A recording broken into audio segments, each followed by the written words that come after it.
네, 예배 가운데 나오신 우리 모든 성도님들 가운데 하나님의 놀라운 은총이 날마다 차고 넘치시기를 주님의 이름으로 축복합니다. 12월입니다.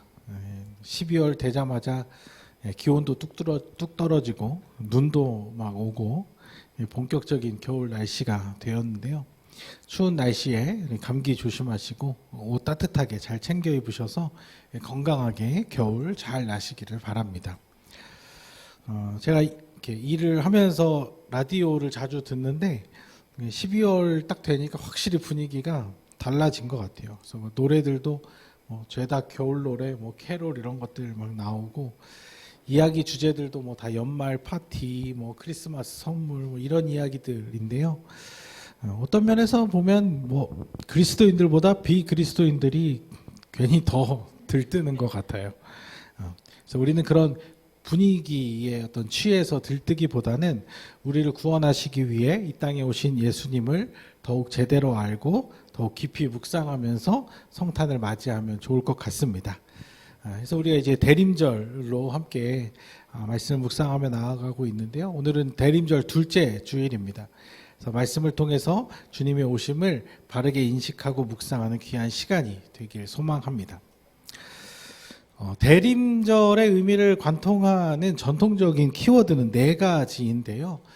우리 지난 시간에 함께 살펴봤던 소망이 첫 번째 키워드고, 그 다음이 이제 오늘 살펴볼 평화, 그 다음이 이제 기쁨, 그리고 사랑, 이렇게 네 가지 핵심 주제를 가지고 있는데요. 이것은 어쩌면 성경 전체의 핵심 주제라고도 할 수 있습니다. 이런 개념들은 사실 단어 자체가 좀 추상적인 단어다 보니까 사실 이 단어 자체의 의미를 모르는 사람들은 거의 없습니다. 하지만 이제 같은 단어라고 해도 그 단어에 대한 이해는 사람마다 조금씩 다를 수가 있죠. 특히 어떤 문화와 언어, 또 시대에 따라서 굉장히 그 이해가 달라질 수 있습니다.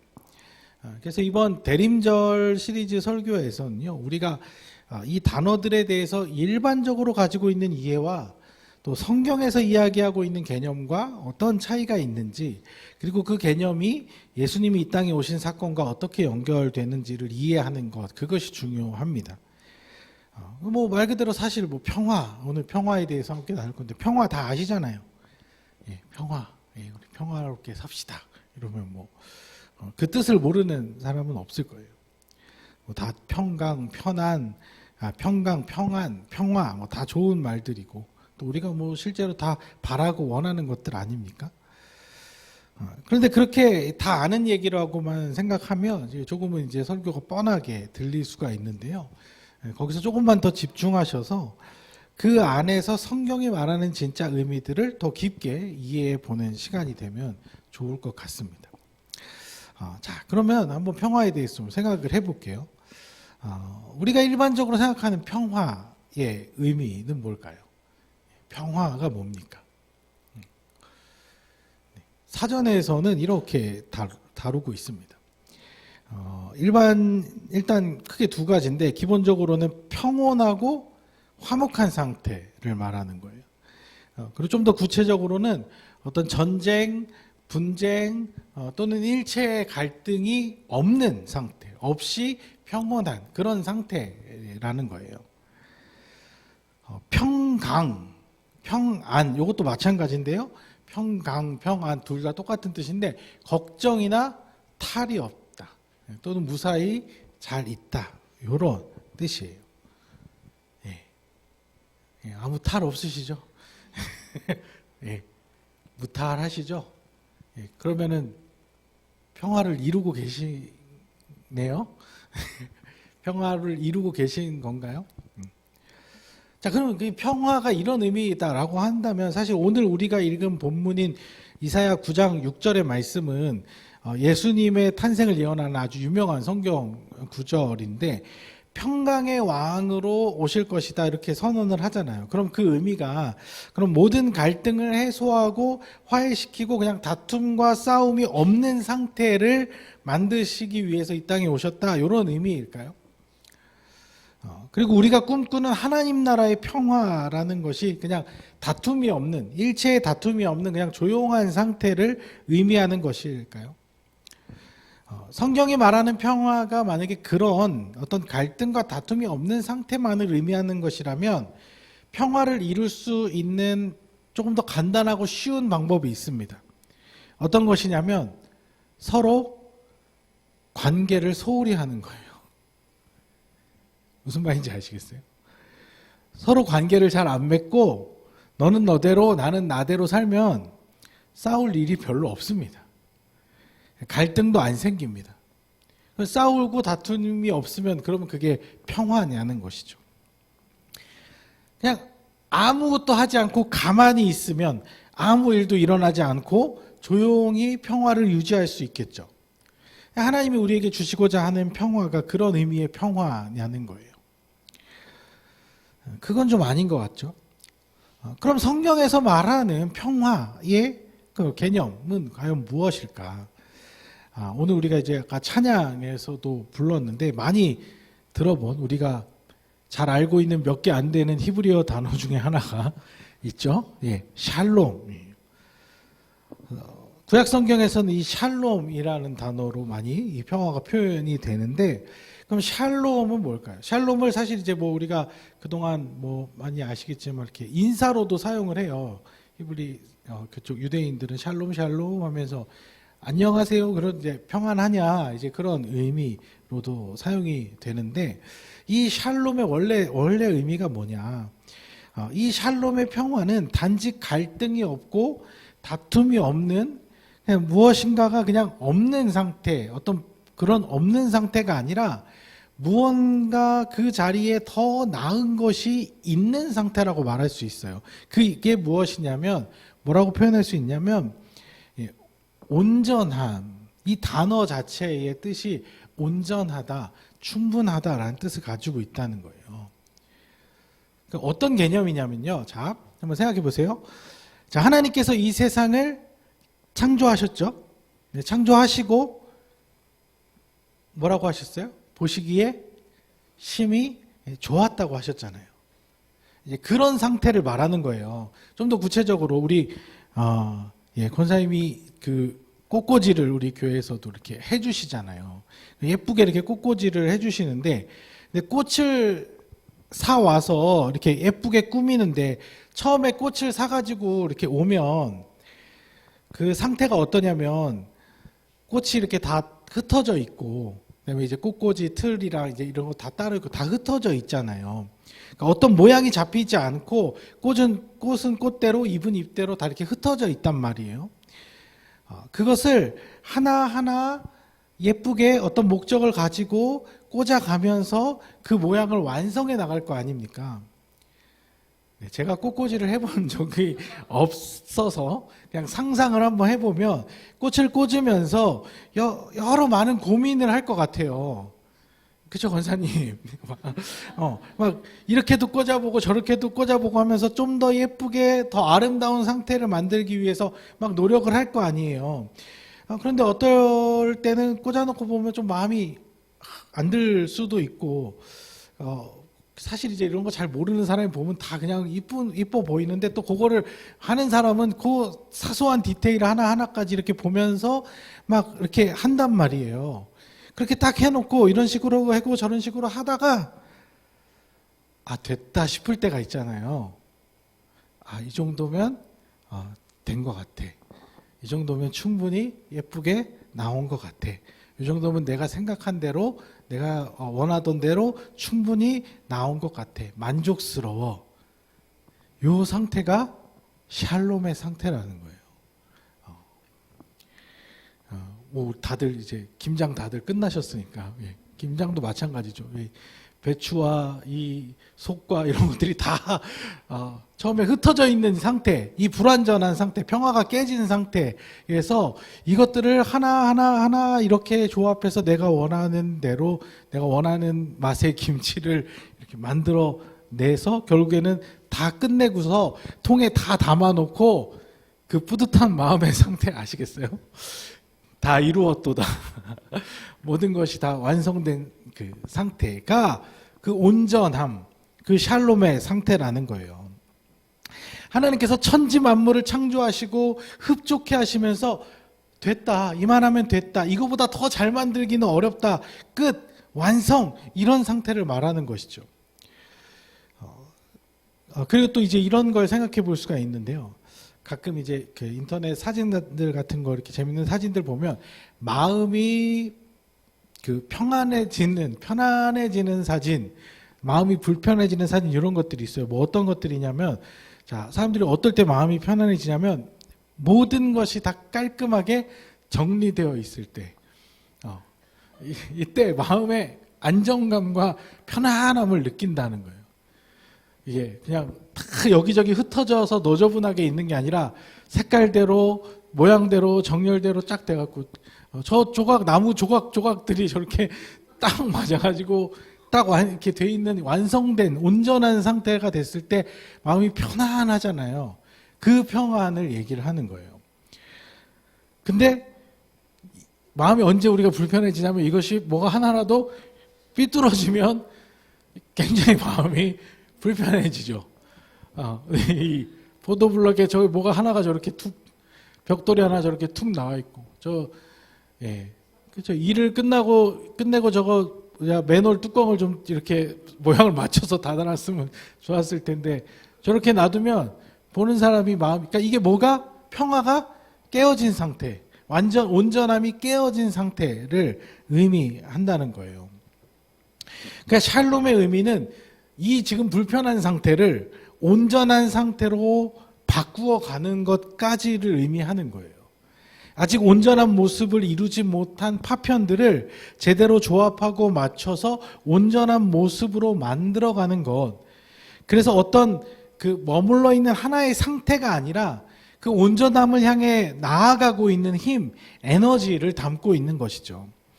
그러니까 샬롬이라는 것은 그냥 가만히 있는다고 이루어지는 것이 아니에요. 조용히 아무 다툼이나 분쟁 없이, 그냥 갈등 없이 가만히만 있는다고 이루어지는 것이 아니라 온전한 상태를 우리가 만들어가기 위해서 힘쓰는 과정, 적극적인 그 행동인 것이죠. 이 온전한 상태를 유지하지 못하고 깨어질 때 샬롬이 사라지는 것이고, 그 샬롬의 상태를 다시 우리가 회복해 나가는 모든 과정, 그 과정을 이루는 모든 노력이 샬롬이라는 힘이 되는 거예요. 예수님께서 이 땅에 오신 이유와 목적이 바로 이 샬롬의 상태를 회복해 나가기 위함이었다는 것이죠. 그래서 평강의 왕으로 오셨다는 거예요. 하나님께서 창조해 주신 아름다운 이 세상, 보시기에 심히 아름다웠던 이 샬롬의 상태가 인간의 죄로 인해서 깨졌잖아요. 망가졌고 삐뚤어졌잖아요. 그런데 하나님께서 우리를 그냥 그 깨어진 상태에서 조용히 피해만 안 받게 내버려 두신 것이 아니라 다시 온전함의 그 샬롬의 상태로 회복하기를 원하시는 거예요. 그래서 예수님께서 이 땅에 샬롬의 왕, 평강의 왕으로 오신 것입니다.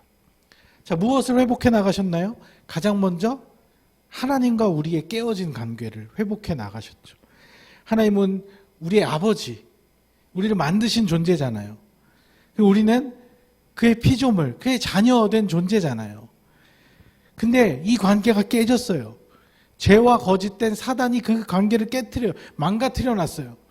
이 망가지고 깨진 자체가 불안한 거예요. 평화가 없는 상태인 거예요. 불안한 상태인 거예요. 좀 더 쉽게 얘기를 해보면, 여러분들 집에 사춘기 아들이 아빠랑 싸워서 지금 집을 나갔어요. 안 들어오고 있는 상태예요. 편해요? 누구 하나 편할 수 있습니까? 지금 그 상황에서? 아무도 마음이 편하지 않죠. 왜냐? 원래 온전한 상태가 지금 깨어져 있기 때문에 그런 거예요. 그 아들과 싸운 아빠도 마음이 불편하고, 그걸 지켜보는 엄마도, 동생도, 그 얘기를 들은 할아버지도, 할머니도 그 상태로는 절대 샬롬이 될 수가 없는 거예요. 그냥 잠깐 마음 편할 수는 있겠죠. 근데 그 상황에서 어떻게 마음 편히 TV를 보고 잠을 자고, 이게 언제 회복이 돼요? 결국에는 아들이 돌아와야 회복이 되는 거예요. 아니면 중간에 누군가가 나서서 아빠와 아들을 화해시키면서 오해를 풀면서 원래의 상태로, 그 깨어지기 전에 원래의 상태로, 온전한 상태로 돌이켜놔야 샬롬이 되는 거예요. 평화의 상태가 이루어지는 거예요. 그러니까 죄로 인해 인간이 하나님을 떠난 그 상황 자체가 모든 것이 불안한, 평화가 깨어진, 샬롬이 망가진 상태가 된 거예요. 그런 상태에 있다 보니까 우리들도 이 불안함들이, 이 안정감이 없으니까 우리들끼리도, 인간들끼리도 서로 주고받고 싸우고 갈등하고 다투고 대립하고 그러면서 점점 더 망가진 상태로 우리가 나아간 것이죠. 예수님께서는 이 모든 불안정한 상태를 온전히 회복시키기 위해서 이 땅에 오셨다는 겁니다. 우리는 상대를 정죄하고 판단하고 지적하면서 싸우고 짓누르고 내가 맞으니까 너는 틀렸어 라고 말하면서 상대를 제압하는 방식으로 평화를 이루거든요. 조용히 해. 내 말이 맞아. 이런 평화가 아니라 상대를 이해하고 품어주고 책임져주고 감싸주면서 모든 것을 원래의 상태로 회복시키고 되돌리는 하나님만의 방식, 바로 사랑으로 우리의 모든 것들을 되돌려 놓으신 거예요. 그게 예수님께서 이 땅에서 오신 십자가의 사랑인 것입니다. 골로새서 1장 20절 같이 읽어보겠습니다. 그의 십자가의 피로 화평을 이루사 만물 곧 땅에 있는 것들이나 하늘에 있는 것들이 그로 말미암아 자기와 화목하게 되기를 기뻐하심이니라. 아멘. 그러니까 온전한 상태로 회복해 가기 위해서는요, 반드시 누군가의 중재자의 노력이 필요합니다. 그런데 깨어진 상태를 그냥 내버려 두면요, 절대로 저절로 다시 붙지를 않아요. 누군가가 깨어진 조각을 찾아서 조각을 맞추고 이어 붙이고 하는 수고와 노력이 있어야 이 샬롬의 상태가 회복이 된다는 것이죠. 자, 그러면 그 수고와 노력을 누가 해야 될까요? 샬롬의 온전함을 회복하기 위해서 누가 나서야 할까요? 그것은 바로 예수님의 삶을 따라 살아가기 원하는 우리 그리스도인들이 그 역할을 해야 한다는 것이죠. 왜냐? 우리가 바라보고 따르는 예수님께서 이 땅에 오셔서 한 일이 그거니까. 그래서 예수님께서도 제자들에게 이 샬롬을 회복해 가기를 원했어요. 우리 아까 찬양에서도 계속 고백했지만 요한복음 14장 27절 같이 읽어보겠습니다. 평안을 너희에게 끼치노니 곧 나의 평안을 너희에게 주노라. 내가 너희에게 주는 것은 세상이 주는 것과 같지 아니하니라. 너희는 마음에 근심하지도 말고 두려워하지도 말라. 예수님께서는 제자들에게 자기의 평안을 끼치면서 그들도 또 다른 누군가에게 평안을 끼치는 존재가 되기를 원하셨던 것이죠. 그래서 하나님과의 깨어진 관계를 회복해 나감과 동시에 우리 인간들 서로의 깨어진 관계들이 하나하나 회복되어 온전한 상태로 돌아가기를 원하셨던 것입니다. 이것이 바로 우리 그리스도인들이 추구해야 할 모습이라는 것이죠. 모든 깨어지고 망가진 것들을 사랑으로 회복해 나가는 사명인 것이죠. 예수님께서 보여주신 평화는 단지 아무런 갈등이 표출되지 않는 그런 조용한 상태가 아닙니다. 오히려 그 평화는요, 세상의 의미잖아요. 그러니까 세상이 원하는 평화의 방식이에요. 사실 그래서 이런 평화를 추구하는 게 언제냐면 실제로 예수님 당시에 조금 지나서 로마가 추구하던 평화가 바로 그거예요. 여러분들 팍스 로마나라는 말 들어보셨습니까? 로마의 평화 이런 뜻인데 로마 제국에서 이 전체 세계사에서 200년 동안 전쟁이 없었던 시기가 바로 이때예요. 그들은 이 시기를 평화와 안정의 황금기라고 부릅니다. 200년 동안 전쟁이 없이 평화로웠다는 거예요. 실제로 이 시기에 어떤 경제적인 번영이 굉장히 크게 있었고 그걸 토대로 해서 문화적인 황금기를 누리던 그런 시대입니다. 그런데 그 이면에 이 평화가 유지될 수 있었던 가장 큰 뒷배경은 뭐냐면 강력한 이 로마의 중앙정부의 권력 그리고 이를 뒷받침하는 강력한 로마 군대의 군사력이 있었던 거예요. 그러니까 아무도 로마에 함부로 대항할 수 없었기 때문에 조용했던 거죠. 평화가 유지된 것처럼 보였던 거죠. 어떤 문제와 갈등이 생겼을 때 사실 그것을 힘과 권력으로 제압하는 것이 가장 쉽습니다. 근데 그게 평화인가요? 그렇게 그냥 짓눌러 놓고 조용한 것이 평화인가요? 명백한 문제들이 세상 곳곳에 있는데 갈등을 일으키면 서로 힘드니까 그냥 조용히 넘어가자. 이거 문제 일으켜봤자 해결도 어차피 잘 안 되고 괜히 나만 손해보고 다칠 수 있으니 모른 척하고 넘어가자. 이런 식으로 속에서는 문제가 골마 터지고 있는데 겉으로 보기에는 큰 문제와 갈등이 없으니까 그것을 평화라고 말할 수 있나요? 전혀 그렇지 않다는 것이죠. 그것은 그냥 보기 좋은 허울뿐인 평화인 것입니다.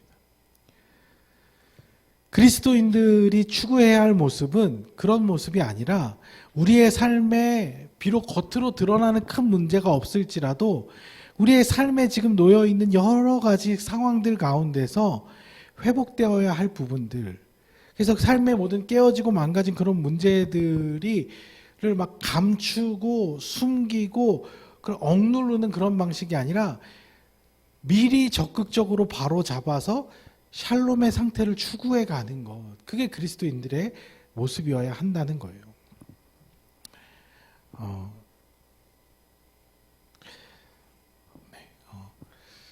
어떻게 하면 그럼 이 문제를 바로 잡을 수 있을까? 어떻게 하면 온전한 방향으로 회복해 나갈 수 있을까?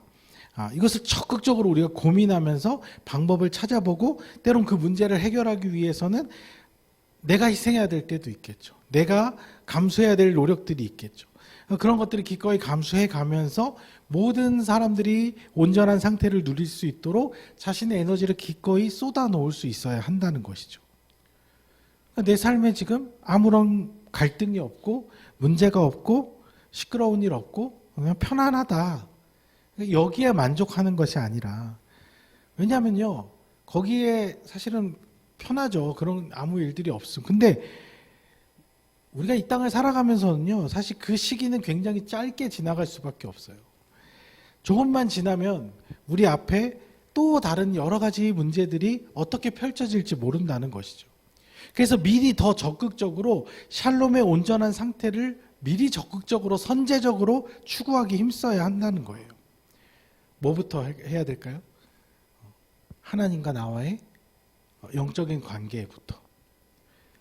또 지금 그런 거 있잖아요. 이렇게 뭐 가족 간의 관계에서도 지금은 조용한데 약간 터지기 일보 직전에 할 상태로 가고 있는 그런 갈등들이 이렇게 보일 때가 있잖아요. 근데 그냥 아유 당장 지금 뭐 큰일 안 일어났으니까 이게 아니라 그냥 기본부터, 우리가 해야 할 기본부터, 부모와 자식과의 관계, 서로 형제 간의 관계, 인간 관계, 그런 사이에서 미리 적극적으로 내가 더 선을 행하고 사랑을 베풀면서 나중에 그 갈등이 막 표출되고 나서 하나님께 기도하는 것이 아니라 이미 미리 적극적으로 그 샬롬의 상태를 추구해 나가야 한다는 것이죠.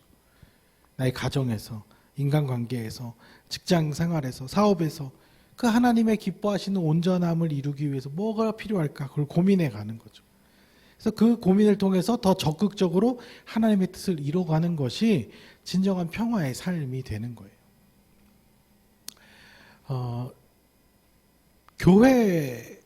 우리 교회를 생각할 때도 마찬가지입니다.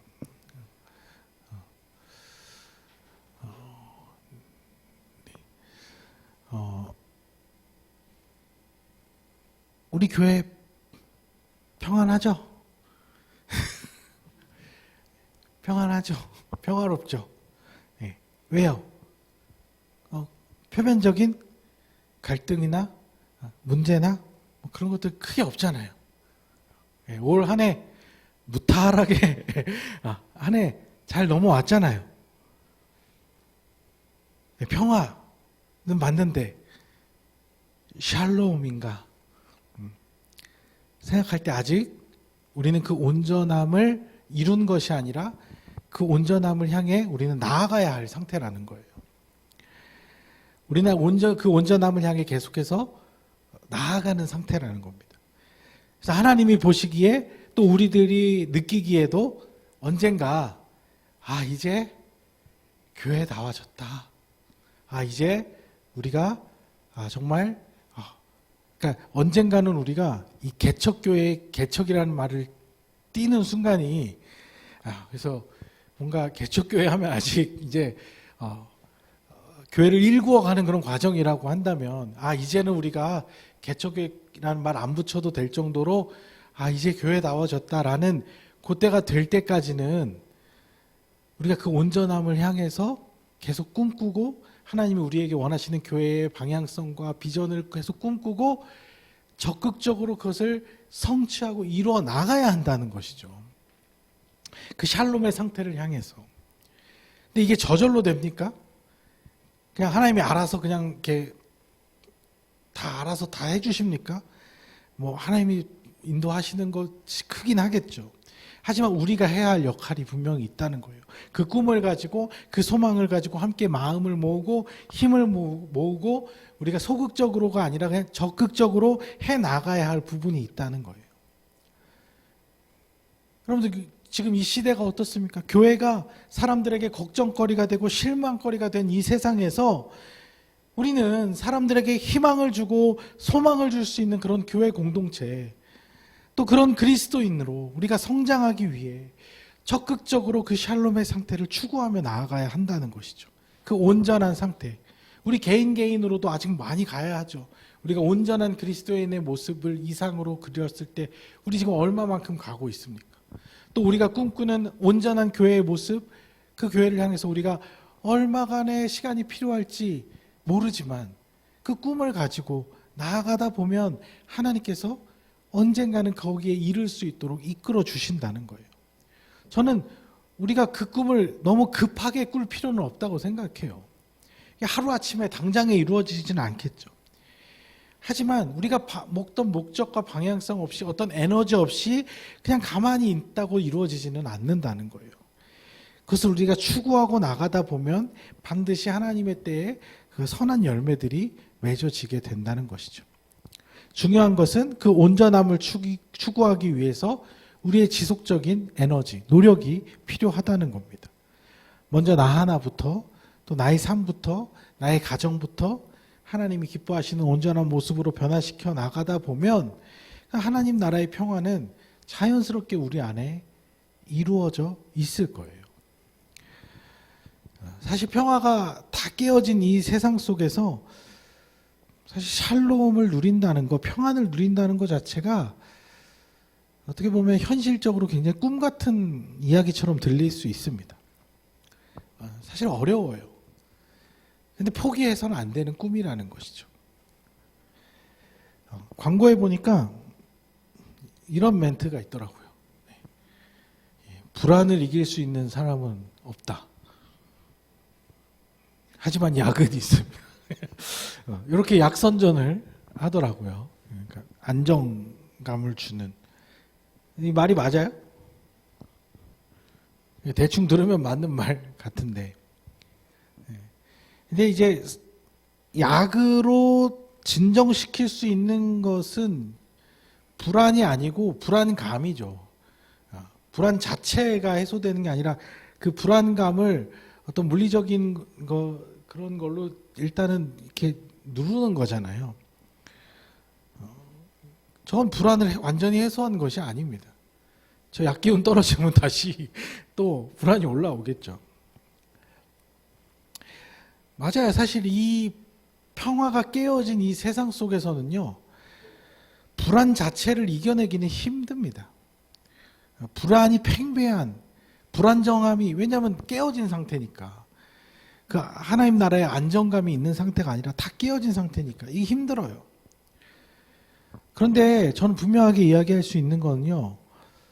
이 불안을 샬롬으로 바꾸는 것 또한 사람이 해야 될 일이라는 거예요. 약으로 할 수 있는 게 아니고 어떤 것이 할 수 있는 것이 아니라 하나님께서 우리를 통해서 이루어 가실 일이고 하나님 나라의 평안을 누리는 그리스도인들을 통해서 이 세상을 불안에서 샬롬으로 평안으로 바꿔나가야 할 역할이 우리의 역할이라는 것입니다.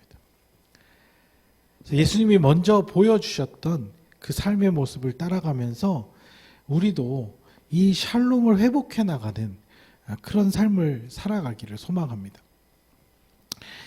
우리 삶 속에 깨어진 모든 문제와 관계들을 하나하나 적극적으로 바로잡아 나가면서 하나님께서 기뻐하시는 그 온전함을 누리시는 평화의 사람으로 살아가시기를 주님의 이름으로 축복합니다. 우리가 예수님의 오심을 기대하고 기다릴 때 그냥 예수님 오셔서 좋다. 뭐가 좋냐? 이 깨어진 이 세상의 모든 이 불안정한 상태를 예수님께서 오셔서 평안으로 바꿔주셨다. 그러니 얼마나 기쁘고 감사한 일입니까? 그리고 그 예수님의 모습을 따라서 우리도 이 세상을 이 내가 주어진 이 삶의 모든 반경 안에서 회복해 나갈 수 있다. 샬롬으로 나아갈 수 있다라는 기대와 소망을 가지는 것. 그것이 우리가 이 대림절에 예수님을 바라보면서 마음에 새겨야 할 그런 모습이라는 것입니다. 그래서 우리 그 소망을 가지고 나아갈 때에 우리의 삶 가운데 참된 하나님의 평화가 가득하기를 주님의 이름으로 축복합니다.